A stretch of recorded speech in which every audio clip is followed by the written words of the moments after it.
चुनौती देने वाली याचिकाएं सुप्रीम कोर्ट में सुनवाई के लिए लगी हुई हैं। वहीं महत्वपूर्ण सवाल ये है कि क्या संसद के पास ऑनलाइन गेमिंग पर कानून बनाने का अधिकार है या ये अधिकार राज्य सरकार के पास है, राज्य के अधीन आता है।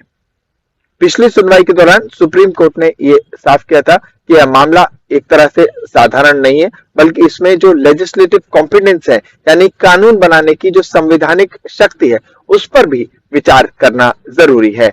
इसी वजह से लिहाजा कोर्ट ने यह संकेत दिया कि यह मामला अब 3 जजेस की बेंच, सुप्रीम कोर्ट की 3 जजेस की बेंच इस मामले को जनवरी में सुनवाई करेगी। कोर्ट ने फिलहाल मामले की सुनवाई जनवरी के लिए लगाई है। अब इस मामले को एक बड़ी बेंच के सामने सूचीबद्ध किया जाएगा और यह चुनौती उस कानून के खिलाफ है जिसके तहत real money gaming, online real money gaming पर देश भर में प्रतिबंध लगाए गए हैं।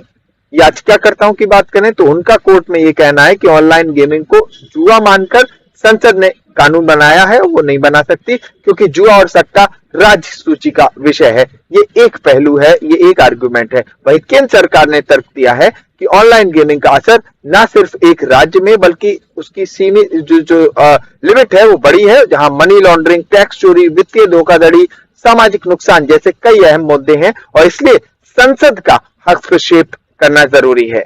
इधर गेमिंग इंडस्ट्री ने कोर्ट को बताया कि इस कानून की वजह से पेमेंट गेटवे बंद हो चुके हैं और कंपनियों का कारोबार ठप हो गया है, हजारों नौकरियों पर संकट खड़ा हो गया है।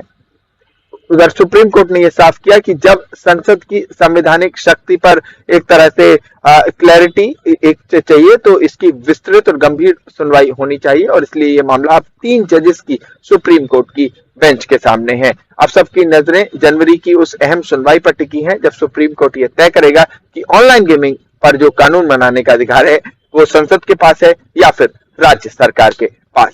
फिलहाल सुप्रीम कोर्ट से मैं संभव शर्मा, इंडिया न्यूज।